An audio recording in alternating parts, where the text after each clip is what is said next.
you're not supposed to isolate yourself. There's a difference between good isolation and bad isolation. Good isolation is when God leads you into it, when you're just led into it naturally. Bad isolation is when you're forcibly pushing yourself in isolation. You're pushing yourself into it. That's what we don't want to do. We want to make sure everything is led by God. God is leading the way. We're aligned with God. You know what I mean? If we're doing things on our own, I don't want to make decisions on my own.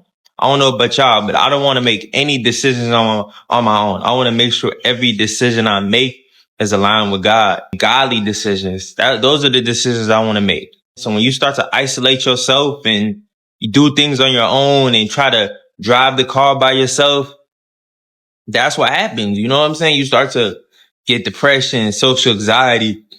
You start to have negative thoughts because that's not from God. You know what I'm saying? You did that on your own. So we got to understand the difference between the two, between good isolation and bad isolation.